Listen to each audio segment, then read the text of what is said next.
Here we go with another lecture. Professor Tatum in the house.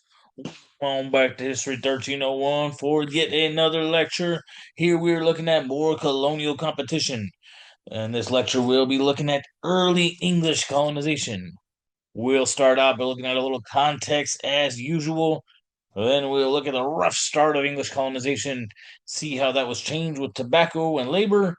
Then we'll look into how the tobacco and labor started leading to servitude, encroachment, and even slavery.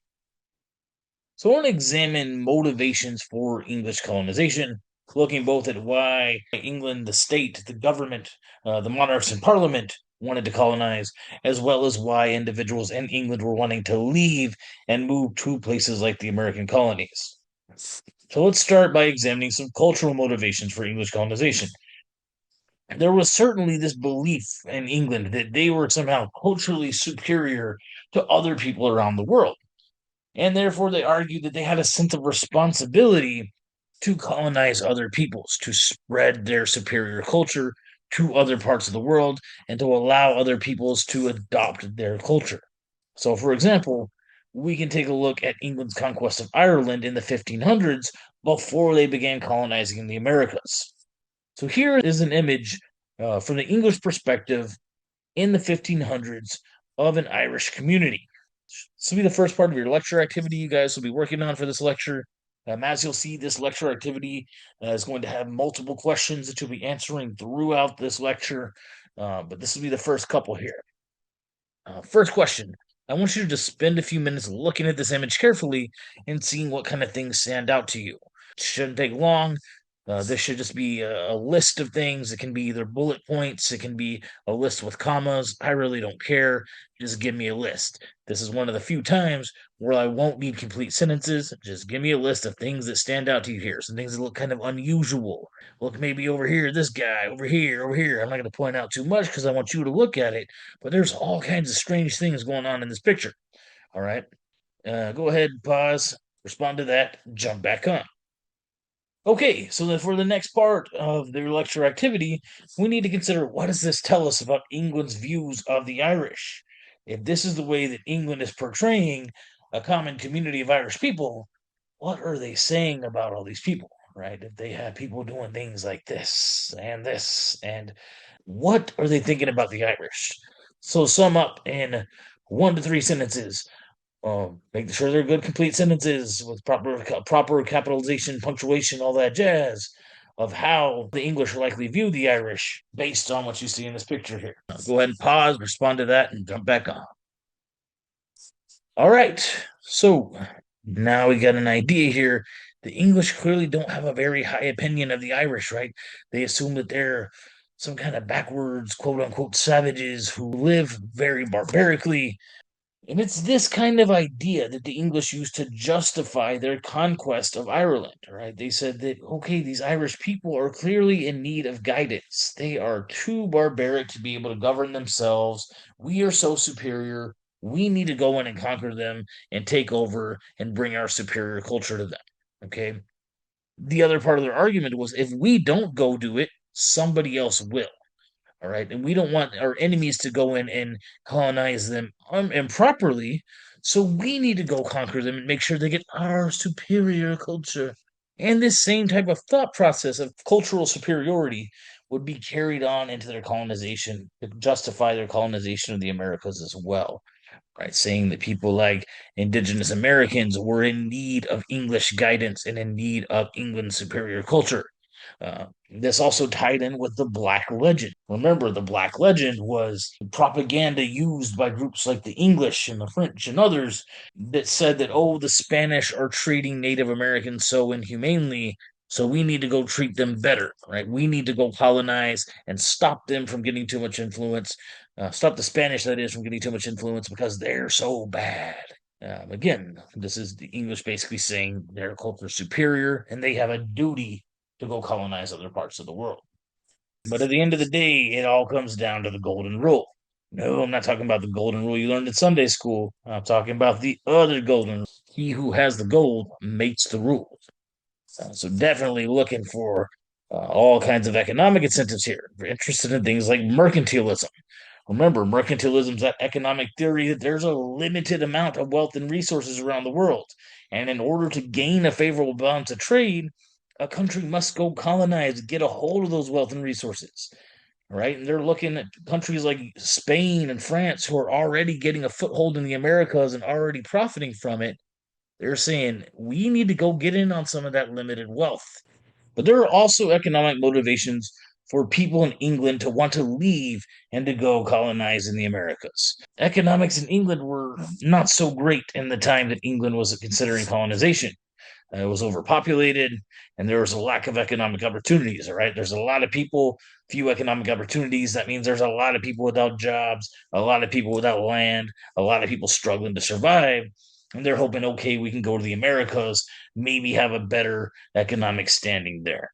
So, in addition to these ideas of cultural superiority and these economic motivations for colonization, there were also some religious motivations driving English colonization. These were heavily linked to what was known as the Protestant Reformation. So, I'm going to give us a quick, concise overview of the Protestant Reformation. Not going to get lost in the sauce, just going to hit the bare bones main points, okay? So, the Protestant Reformation, to understand, there was one official Christian church for quite some time, and this is the church which we now refer to as the Roman Catholic Church. Now, please don't misunderstand and think that there was Jesus and his teachings and his followers suddenly created this church here.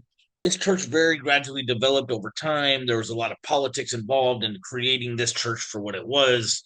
Some people make the argument, oh, well, they can trace their leaders all the way back to one of the apostles, so this must be the one true church who follows all of Jesus' followings to a T. Well, guys, we can follow all the presidents back to George Washington. Do you think our present day government really does things the way that he envisioned the government of the United States? I think people both on the political left and right can say that no, that's a load of malarkey. Let's keep that analogy in mind here. Regardless, there's this one official church, and there's a lot of people who have issues with some things going on with this church. All right, we need to understand that there's a lot of corruption in this church. They're making all kinds of shady backroom deals with monarchs, having a lot of favors going back and forth. And one clear example of an individual who had some serious issues with some of these things going on was a German priest named Martin Luther. And one particular practice that he really opposed was this idea of selling what was called indulgences. Very brief explanation here. I can get a little more into it if you're interested. Just ask me. But indulgences essentially refer to certificates that could speed a person's way into heaven. Somebody could either buy them for themselves or for a loved one, and the priest would say some kind of magical little prayer that apparently sped their way into heaven when they died. Now, this stood counter, Luther said, to what the Bible told us about salvation and what the church should be preaching about salvation. This was one of several complaints he had, and he wrote out all his major complaints in a list called his 95 Theses, which he nailed to the church door in protest. And in response to his protest against the church here, he was excommunicated, meaning he was kicked out of this Catholic church. And from there, he ended up forming his own branch of Christianity, referred to as Lutheranism. From here, other individuals who had their own issues with the church began leaving the church or being exiled from the church and forming their own branches of Christianity as well. And I want us to understand that any of these non-Catholic versions of Christianity that began to sprout out during this Protestant Reformation or afterward would earn the title of Protestant Christianity, okay, because they're seen as protesters to the official Catholic Church. So a clear example of somebody who followed in Martin Luther's footsteps was a French theologian named John Calvin. John Calvin had different ways of interpreting the Bible than the church.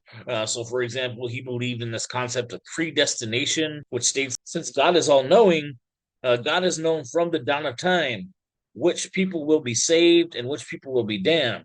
So he kind of stood against the idea that the church promoted, which was that people could earn their way to salvation by doing things that the church liked or things that their king liked. He also really didn't like the idea of having a centralized church hierarchy. So we need to understand that under the Catholic Church, everything is based out of the Vatican, which is a city in Rome.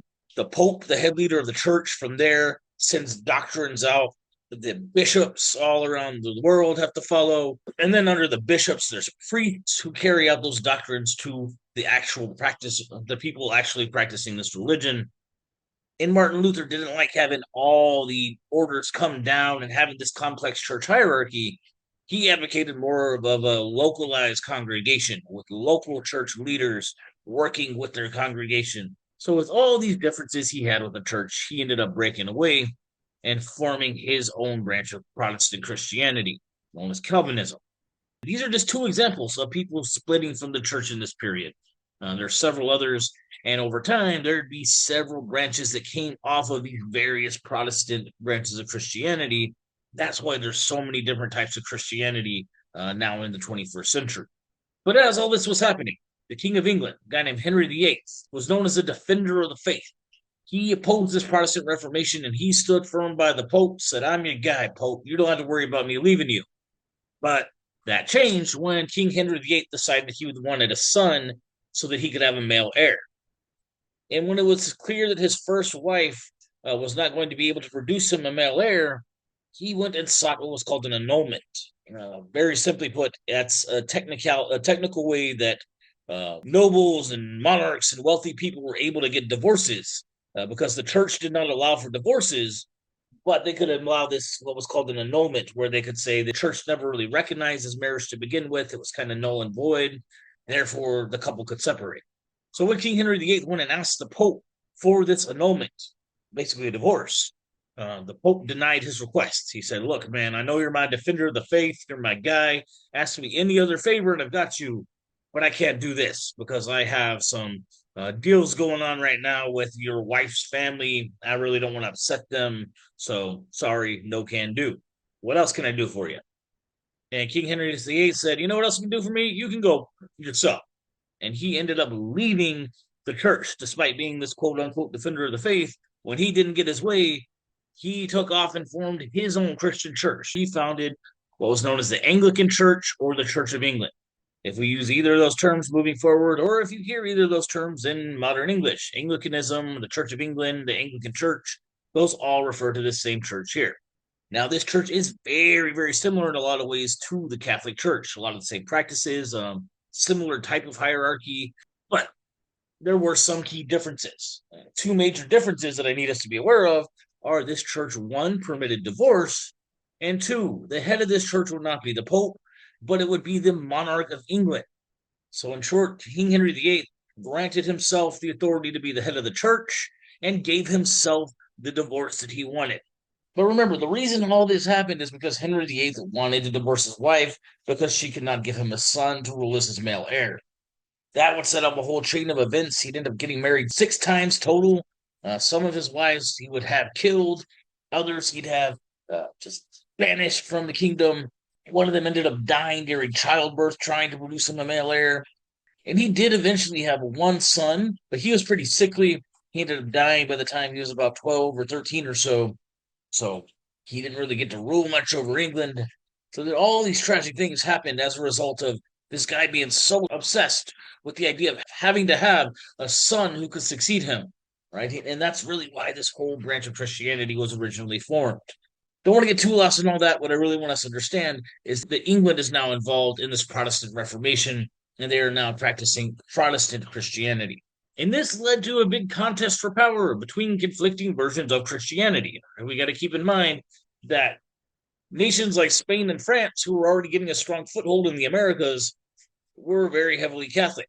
Now, there had been a small branch of French Protestants who had tried to colonize. They weren't very successful, but the majority of the French were Catholic. The Spanish certainly were very predominantly Catholic. So England felt a duty to spread their Protestant version of Christianity in competition with the Catholics in Spain and France. So that definitely was another motivation for colonization.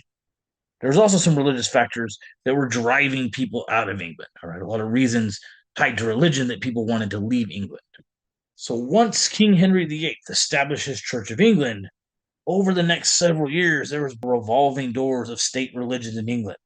And from monarch to monarch, it would constantly change what religion people were expected to practice and what religion people would be persecuted for. All right, so let's take a look here at a couple of examples. King Henry VIII, of course, founded his Church of England, or the Anglican Church, and he said everybody in England must abide by this church. Anybody who chooses to remain Catholic or practice any other religion is subject to persecution. You can be arrested, you can be executed, you can be exiled, and then later Queen Mary I earned the title Bloody Mary because she led a purge against Anglicans and others who did not practice Catholicism. She said, all right, so I know y'all were practicing Anglicanism before and being persecuted for doing anything else, but guess what? Backsies. Now we're Catholic again, and you better practice if you don't want to get your head cut off. Then a little further down the line, Queen Elizabeth I, the quote unquote Virgin Queen, she said, okay, so now I know that y'all have for quite some time now been Catholic. Well, I hate to break it to you, now you got to be Anglican again. And if you're not practicing Anglicanism, you're subject to persecution. And if that was difficult to follow, if your head's spinning trying to make sense of all this, that's the whole point. This was very difficult for people in England to keep up with. From year to year, they might get killed for being a Catholic or for being an Anglican. So this made a lot of people want to just get the hell out of England. But there were also political motivations for people to want to leave England. So this really started when one king of England, Charles I, don't care that you know his name, but just understand there's this king of England who refused to seat Parliament. All right. Parliament, we need to understand, is the representative body of the English government. So think about how in the United States we have various branches of government, right? We have the executive branch, the legislative branch, and the judicial branch. So not exactly the same, but we can think about it like if the president of the United States one day just decided, I no longer need the Supreme Court, I no longer need Congress or the Senate, I'm dissolving them, and I'm going to be the only representative of government. Well, people would be pretty dang upset and get up in arms, right? And that's what happened here in England, all right? There was a civil war fought between this king and his forces and an army raised by Parliament who was pretty upset about being pushed out of power here. And this war ended in Parliament's favor. Then Parliament installed this military dictator, Oliver Cromwell, who had a very oppressive military dictatorship that ruled over England after the bloody Civil War. All right. So England had now gone from a king who wants to be the absolute ruler to a bloody civil war to a brutal military dictator. That's all the reason I would need to get my butt the heck out of England. I also want us to understand that all this here is going to have an impact not only on English colonization, but also on early American political history. All right. This moment of England's history would stick with the founders of the United States, and they would organize their government in a way that was very restrictive of giving too much power to any one individual or to any one body of government. And there would also be a big hesitation and a debate over whether or not there should be a standing army in the United States and what responsibilities that army would be allowed to have. Again, looking back to their history here and recognizing the dangers of letting any branch of government or the military have too much power. So there clearly is a tie there between the English Civil War and U.S. political history. What I want us to understand, though, is that this English Civil War and this political instability is motivating a lot of people to leave England and start coming to the Americas. But again, all this will happen a little later down the line. Let's back up a little bit and look at some of England's early efforts of getting a foothold in North America. So their earliest efforts to get a real foothold in North America started just a few years after you know who sailed the ocean blue in 1492. A few years later in 1497, of course, I don't care you know the year, England sent this guy here, Giovanni Cabato, who they called John Cabot, to go sailing in search of the Northwest Passage. Now, we've seen the French out looking for this before. That's that rumored waterway that's allegedly a shortcut to Asia through North America that didn't exist, but for whatever reason, everybody in this time seemed to think that it did. But while he's out searching for that Northwest Passage on behalf of England, John Cabot wound up landing in what we now call Newfoundland, and he claimed it for England. He ended up not colonizing there, but he said this is England's territory. Okay, man, you really convinced us. But then England later down the road would be sending some fishing ships along the coast of the Atlantic. They would get access to all kinds of very valuable cod and other fish that they could sell back in Europe. Some of these fishermen would have contact with native people along the coast. We know that some of them even kidnapped some native people off the coast and took them back to England. We also know that an early effort that the English had to get a foothold in the Americas was by trying to tap into Spanish wealth. When Queen Elizabeth would send a group of pirates who she'd hired called sea dogs to go and raid Spanish ships, trying to get a hold of their silver and other valuable goods to bring back to England. Their first real attempt at colonization, though, of actually founding a colony, came when this guy over here, Sir Humphrey Gilbert, who was an English nobleman, tried to found a colony in this territory of Newfoundland that John Cabot had claimed for England. It was a miserable failure, and he hardly got it off the ground before England gave up on it. But they would continue to try more efforts of colonization. One that really stands out is their colony here at Roanoke. So this is an island right outside of the coast of the Carolinas. And this colony seemed like it might be okay. But they said, we need a little more supplies to really get us off the ground. So their colonial leader said, you know what, guys, y'all hang tight here. I'm going to head off to England for a little bit, get us some supplies, bring back some more people, and we're going to get this colony going. Y'all just hold fort here while I'm gone. Well, he got tied up with some things in England. England at this time was at war with Spain, so all kinds of political issues going on that he had to help with. And by the time he made his way back here to this colony at Roanoke, all the colonists had just disappeared. And I'm not saying they died and there's human remains laying around or anything like that. They were gone. The only thing they found that had any kind of evidence to help them suggest what may or may not have happened here was the word crow, C-R-O, was carved into a tree. And as we see pictured here along the cliffside was the word Croatan, Croatoan. Now that begs the question, what in the name of George Washington's dentures does Croatan mean? Well, it's suspected that that's likely the name of a local Indian band who these people either went and joined or perhaps they were kidnapped by that Indian band. But there's other suggestions as well of what may have happened to these colonists. We got to remember, England, as I suggested, was at war with Spain, and Spain had colonies not far from here. It's possible that some Spanish colonists could have come and kidnapped these guys or came and said, what are y'all doing hanging out waiting for the English? They've clearly abandoned you. Come join us. So they may have gone and defected to the Spanish colonies. Nobody really knows. We just have this lost colony where everybody disappeared.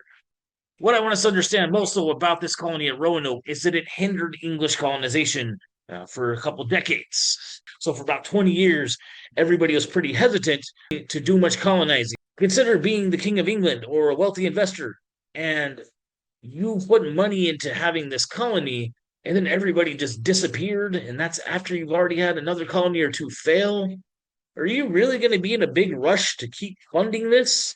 Or as a colonist, are you going to be in a big rush to get over there if you know you might just disappear? Oh, all right. So people were pretty hesitant to make another attempt after this. But the English did eventually, by 1607, found their first permanent colony, which they would name Virginia after Queen Elizabeth, the quote-unquote Virgin Queen, and the king at the time that they colonized, King James, all right? They wound up calling this first settlement here Jamestown. This was funded by a joint stock company known as the Virginia Company. A joint stock company is pretty much an early form of a modern corporation. This is a group of wealthy individuals would invest into this company, and whatever profit that company would make, all the investors would get a little piece of. All right. So in this case, this Virginia Company, we had investors putting money in to help fund this colonization, and whatever profit this colony made, they'd get a little piece of. So this all clearly shows us what was the primary motivation for early English colonization.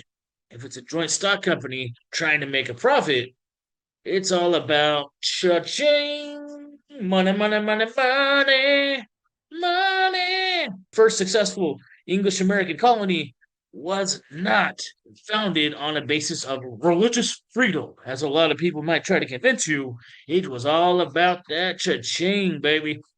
And as we'll see moving forward, the colony further down the road that people do equate with quote unquote religious freedom, the type of religious freedom, quote unquote, practice there is far different than what I think most of us in the 21st century would consider to be anywhere near religious freedom. All right.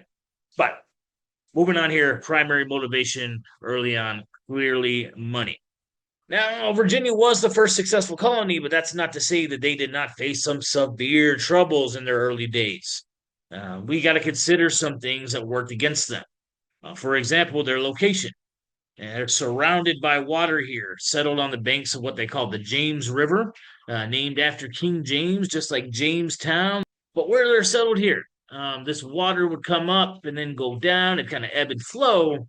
and leave behind little swampy, marshy puddles. So they're in this nasty kind of swampland with little puddles everywhere.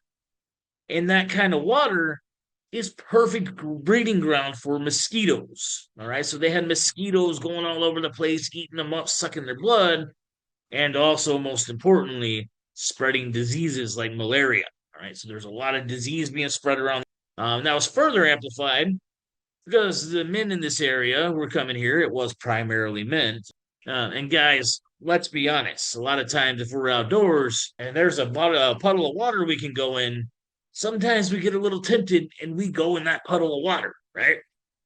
All right, maybe I'm giving away secrets here, but there were individuals using this same water that people were peeing in for drinking, bathing, cooking with, etc.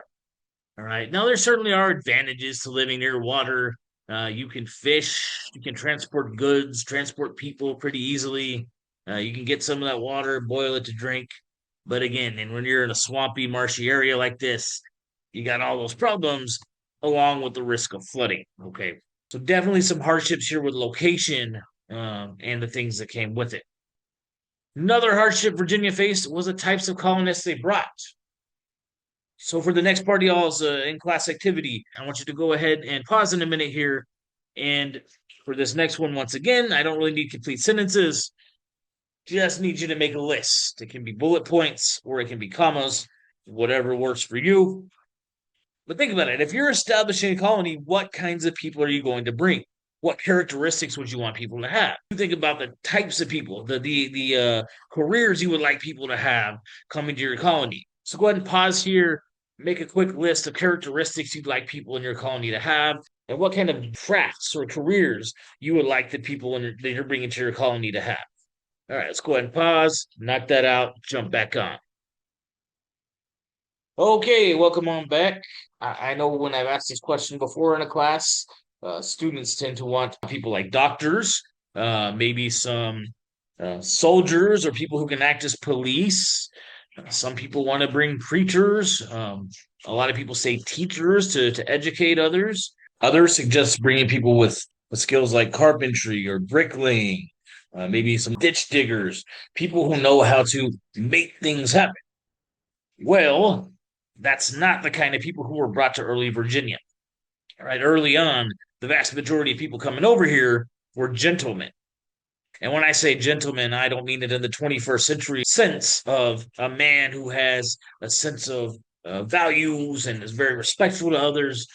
No, this is a social class of individuals who think they're the creme de la creme of English society and they're too good to get their clean little hands dirty.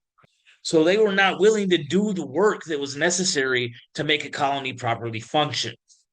And one of their colonial leaders, a guy you probably heard of, Captain John Smith, was constantly having to kick these guys in the achoo and tell them, he who does not work will not eat, so go get to work. Another problem in early Virginia was that there were shaky relations with the early indigenous people. There was this group in the region called the Powhatan Confederacy, and they had very on and off relations with these English colonists. So Captain John Smith, for example, had this story in his diary that he was kidnapped by the Powhatan Confederacy, and they were about to execute him. And then this girl, Pocahontas, came and begged them not to kill him, and they ended up letting him go. And from there, John Smith started forming some relations with some of these members of the Powhatan Confederacy, and he kind of acted as a diplomat for the English colonists, right? And he often on occasion would establish some peaceful diplomatic relations with them. Now, I'm sure you guys have probably heard all kinds of stories about Pocahontas and John Smith from Disney, about the blue corn moon and their beautiful love story. Well, if you didn't know already, I hate to be the one to break it to you. John Smith was a full grown man. Pocahontas was a younger girl, a preteen. So that'd be pretty disgusting if they had anything going on, which they did not. Okay. It's going to be another English colonist who she ends up having a little something going with, and we'll see why moving forward in a minute here. But there was no kind of relationship here between John Smith and Pocahontas. Furthermore, this whole story he had about the mock execution, it kind of comes into question because he had a similar story in his diary about something that happened in England where some princess apparently came in and begged for him to be saved. So maybe he's just making this whole thing up. What a lot of historians assume, though, is that it's quite likely that this was all kind of a ceremony, that they put John Smith at their mercy, basically demonstrating that even the young women in their society had more influence than the English did over them. Okay. Main point I want us to understand, though, it's all fun to sit here and complicate Disney's mythology, but I really want us to understand that there's just unstable relations with the Powhatan Confederacy throughout Virginia's existence. All right, and then a lot of these troubles really culminated in the winter of 1609 to 1610. Of course, don't care, know the years, but we call this the starving time. So during this starving time, John Smith was away in England, so he wasn't there kicking people's butts into gear, getting them to work. He also wasn't there helping establish relations with the local Indians. No telling that even if he was there, that would really have helped things too much. But regardless, during this starving time, all the problems we saw up to this point started to culminate. There's a lot of disease spread. There was warfare with the indigenous peoples of the region. And we also need to understand that relations with Indians of the region was a lot of what helped people eat. It was the native people of the region who showed them how to farm in this area and how to hunt in this area.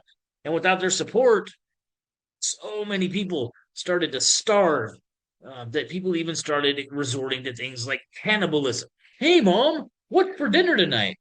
I was thinking Uncle Fred sounds pretty good. Bad joke. Bad joke. All right, but to really demonstrate how rough things were in Virginia by their first couple decades of colonization, I think we could look to some numerical evidence. Now, I will sometimes provide specific numbers like this to demonstrate things to us, but please never think that I'm going to expect you to memorize these specific numbers. They're just there to kind of show us the gravity of some of the situations that we're examining here. By 1618, 80% of the colonists sent to Virginia had died. 80%. Then by 1620, somewhere around 14,000 colonists had come to Virginia from England. Yet there was never more than 1,100 people living in the colony at any given time. That shows you just how many people on a regular basis were dying or saying, screw this, I'm going back to England. So things were not looking good in Virginia. It seemed like it was destined to fail. But then along came an unlikely savior. And no, I'm not talking about this guy pictured here. I'm talking about what he brought to the colony. John Rolfe, the guy pictured here, introduced tobacco to Virginia in 1611. Again, don't care, the year. But as tobacco began to grow more throughout the colony, it became a very profitable cash crop. All right, because the strand of tobacco they were growing here was much sweeter than any tobacco they've been able to grow anywhere else. So it was very popular and easy to sell all around the world.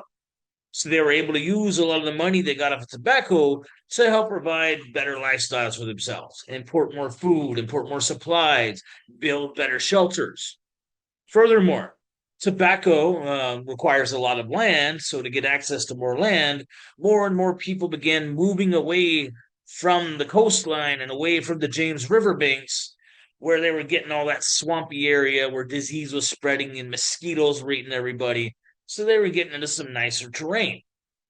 And John Rolfe knew, though, that if he really wanted to protect his investments long term, he needed support from the true power players in the region.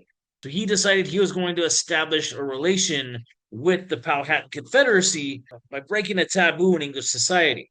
He extended his hand in marriage to the chief of the Powhatan Confederacy's daughter, who was none other than Pocahontas. So yes, it was John Rolfe, not John Smith, who wound up marrying Pocahontas. And as we see, he did so for very political reasons, okay? He's trying to firm up that relationship between colonial Virginia and the Powhatan Confederacy. And he has a very clear economic interest here for doing so, right? He wants to protect his tobacco and the profit that it's making for his colony. He doesn't want his tobacco fields raided. He doesn't want the colonists in the area growing the tobacco being raided, etc. Pocahontas, by the way, doesn't look anything like that fine-looking Pocahontas that they show us in Disney. She looked like this, okay? and she was very Anglicanized, adopted English style of dress, learned the English language, and she took on the Christian name Lady Rebecca. Unfortunately for Pocahontas, later in her life, she would end up moving to England with John Rolfe, and people would always kind of gawk at her, point at her, and say, "Look, there's one of those engines from Virginia." That's the reality there of Pocahontas. No blue corn moon is singing to the colors of the wind. All right, so it seems like tobacco was pretty helpful for Virginia for all the reasons I mentioned there, but there's also definitely some severe negative impacts of tobacco we need to note. We're talking throat cancer, lung cancer, emphysema. Look at this here. It'll make your lungs turn all black and tarry and make it hard for you to breathe. All right, this is real, by the way, guys. Little side note here. When I was academic advising, I went to a conference out in the valley, and we got to go check out the back rooms of this university hospital. And they took us in this room where they had uh, some cadavers and different human body parts that they had preserved for study. And I saw a real non-smoker's lung right next to one of these. Real as it gets, you don't want that to be your lungs, all right? So if you don't want to deal with any of those problems, don't smoke. Okay, I'm not gonna be sit here and be a hypocrite. I do love me a nice cigar from time to time, but well, look out for your health, guys. Look at how much of everything you're taking in, and know that if you are taking in excessive amounts of nicotine and tobacco, this could be you. All right. Okay, off my soapbox, moving on. What I really do want us to understand about the negative impacts that tobacco had in Virginia is it led to increased demands for land and labor. And as people were expanding out into this land to work on it to grow tobacco, that would lead to more and more conflicts with various groups of indigenous peoples who did not like having English people moving out into all their land, right? And having their livestock go and stomp all over their crops and eat them up. And this also begs the question, where are they going to get all this labor? Well, to get a bigger labor force, the English began bringing a bunch of people into the colony as indentured servants. So, this concept of indentured servitude refers to this form of labor in which a person would be under a contract with a property owner here in the American colonies, and that property owner would pay to have them shipped over here to the colonies, and they would work as their servant for a set amount of time under the contract. All right. And the deal kind of was you work for a set amount of time, usually somewhere around 5 to 7 years, doing whatever the property owner needs you to do. And then at the end of that contract, you'll be free. You'll get some freedom dues, meaning a little cha-ching, a little money in your pocket to help you get started out here in Colonial Virginia. Now, I do want to clear up there are some big differences with indentured servitude and slavery, especially the form of slavery that was developed here in colonial America. So please do what you got to do to pound it in your head. Write it down. Say it 10 times out loud. Whatever you got to do, indentured servitude does not equal slavery. Slavery does not equal indentured servitude. They are not the same thing. They are not the same thing. They are not the same thing. No. You'll sometimes hear people make claims like, well, a lot of the first slaves were actually white, and most of them were Irish. But nobody talks about that because they don't want you to know these kinds of things. No, it's actually because you're wrong. All right. Those are indentured servants. And while, as we'll see, indentured servants had very real struggles, and they certainly were, quite literally, as the title suggests, in a form of servitude, in a condition of servitude, not the same as the slavery that developed here in the Americas. I don't want to get too into this because we're going to be covering slavery more in the next lecture. But a few key differences I want to point out. Number one, indentured servitude is temporary. All right, it's on this contractual basis, and this person will eventually be done with this. The type of slavery developed in colonial America, by contrast, was permanent, and it was also hereditary, as we'll see. Not the case at all for indentured servants here. Furthermore, the system of slavery that developed in the Americas was definitely based to some extent on race. Okay, it's not a coincidence that the primary labor force of enslaved people in the Americas were from Africa. It's not just because Africa had a booming slave market, which they certainly did. We'll see that moving forward, but it made it very clear for there to be a racial distinction between who was the overseer and who was the servant. And that made it much more difficult for there to ever be hope of the servant class having any form of uplift, okay, versus indentured servants here who did have fundamental rights, okay, especially people coming from England were seen to have the same rights as other Englishmen.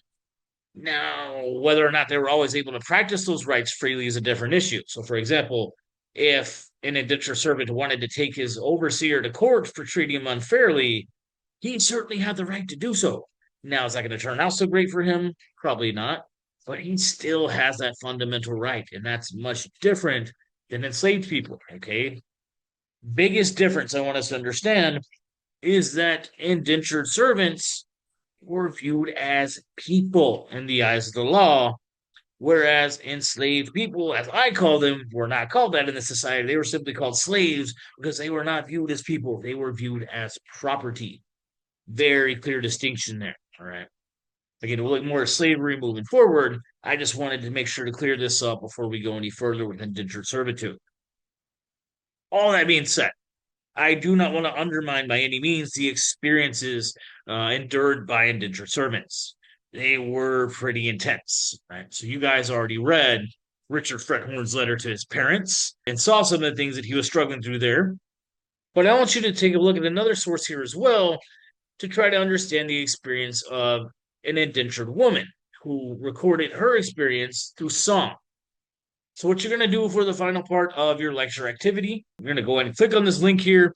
It's going to take you to a page where you'll find some lyrics written by an indentured woman, as well as a way that you can push play to listen to the song as you read through if you'd like to. But what I want you to do is look through her lyrics and compare them to what you read in the Richard Frethorn source. If you want to access that, it's still available in the reading video quiz material module, so you can go back and pull it up. But we're looking for commonalities between these two. And I want you to make another list. Again, you can use bullet points, commas, whatever, but be as specific as possible about what it is that you're seeing here in comment. All right. What are some experiences that are both kind of commenting on here that they're struggling at? And the goal here is to try to understand what some of the common issues were that people face as indentured servants. So go ahead and pause, work on that, and get back on. Okay, welcome on back, guys. So I'm sure you saw a lot of commonalities there. Um, Things like wanting for some basic material goods, watching their overseers indulge in certain activities that they were forbidden from indulging in, and then that general homesickness expressed in both sources. I don't want to give away too much here because I want to see what you guys came up with on your own by reading your responses. But hopefully, you came up with some good specific similarities you noticed there. But I think overall, what we can see is there's a very, very difficult experience here for both indentured men and indentured women. All right. And then these are both a young man and young woman, as was kind of typical for indentured servants to come over younger. And they were hoping that they could spend their majority of their adult lives as free people. Another thing I do want us to note, though, about indentured women in particular, is if they got pregnant during the time of their contract, their service would be extended. I'm not going to get too in detail here, but let's just think about this. If there's an indentured woman living with a family who wants to have her around a little longer, and there are some men in that family, there are ways that they could keep her around a little longer.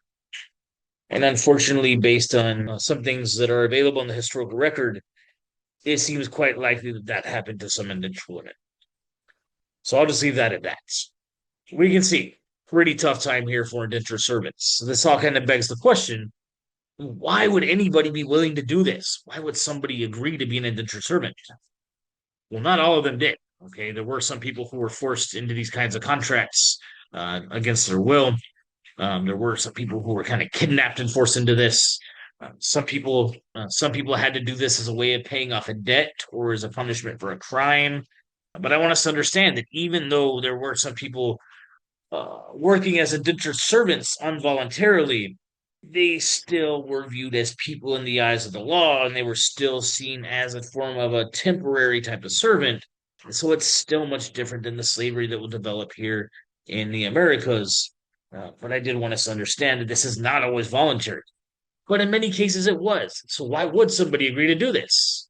Well, remember, there's the incentive, of course, of money, right? They're getting the freedom dues at the end of this. But there's also the incentive of land. Okay, so something we need to understand is that in colonial Virginia, when they were really struggling, they put into place what they called the headright system, where they agreed to give a nice chunk of land to anybody who was willing to move here to Virginia.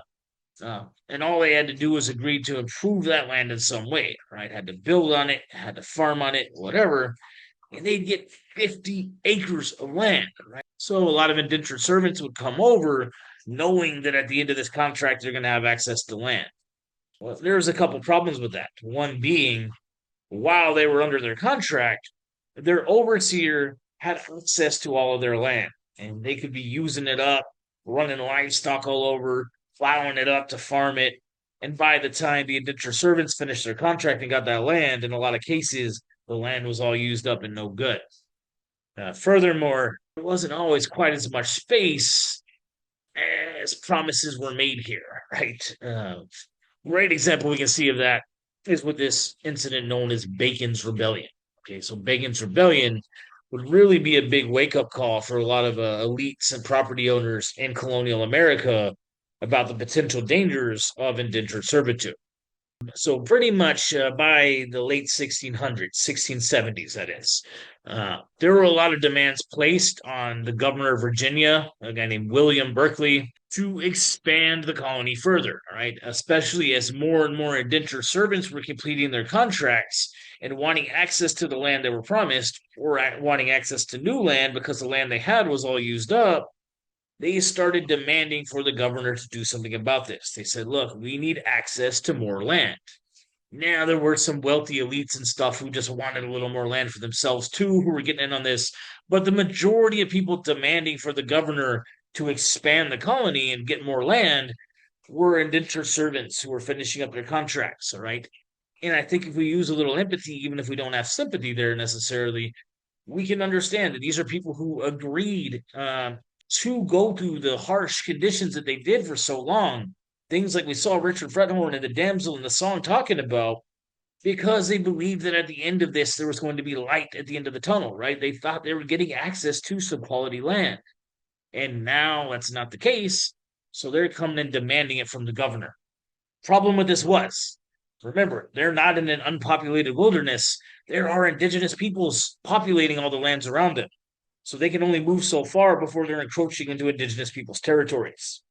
The governor here also had some negotiations under the table with a lot of the indigenous peoples of the region, so he was very hesitant to upset them. So he said, you know what, guys, I can build y'all little forts to protect you.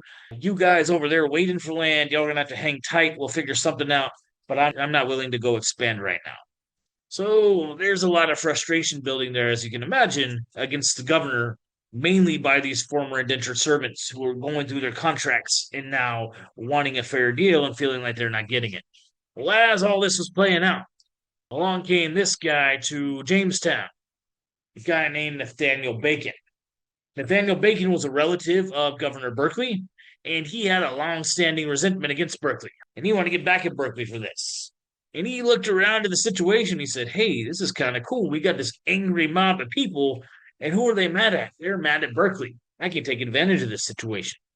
So he came and preached this manifesto to these people, telling them, look, you have been cheated for so long. You're treated so unfairly. You are being taxed unfairly. You are being put in these conditions by this unfair governor. So let's not wait around for him to cheat you and fail you any longer. Let's take actions into our own hands. And he started raising his fist in the air. Ooh, ooh, ooh, ooh, ooh. And then all the crowd started following suit. Ooh, ooh, ooh, ooh, ooh. If you guys haven't noticed by now, if you have a crowd of angry people and someone comes to start shouting ideas at them that they want to hear, they can all start doing a lot of very dumb things without thinking too hard about what they're doing. And that's what happened here. Bacon here wound up leading this mob out into the frontier and into the territories of surrounding indigenous peoples. And they carried out brutal assaults against the indigenous communities in surrounding areas, forcing people out of their homes and killing those who were not willing to go. And after they'd carried out this brutal assault against surrounding Native American people and they felt like they'd cleared out enough land that they were happy, they said, hey, we still have a whole other problem we got to deal with. Then they turned their anger back to the capital and they came into Jamestown, burnt it down, started threatening Berkeley. And Berkeley kind of started out like a badass. He ripped his shirt open in the middle of the crowd and he said, you're going to shoot me, go ahead and do it. And then eventually, though, he started to think smartly and he said, I better get out of here. They're thinking seriously. And he ended up fleeing the colony for his life. So after all this, Jamestown was left in a pretty chaotic state. The capital's burned down, the governor's left, there's no real order to things, everything's falling apart. As it turns out, Nathaniel Bacon had no idea what he was doing. He didn't know how to run a colony. And then before you know it, he wound up getting a bad case of diarrhea and dying on everybody. So there was just a total breakdown of law and order. Then eventually, English officials were able to get Berkeley reinstalled back in as governor there. They gradually restored order and kind of rebuilt the colony. I want us to think about some things here. Number one, what does Bacon's Rebellion reveal about common English views of indigenous peoples? Clearly, they see themselves as superior to indigenous peoples, right? They see indigenous peoples as inferior and unworthy of having claims to land if there's English people who also want that land. They gave themselves essentially permission to go and kill people and kick them out of their homes just because they wanted their land. And I also want to consider what all of this tells us about the Black Legend.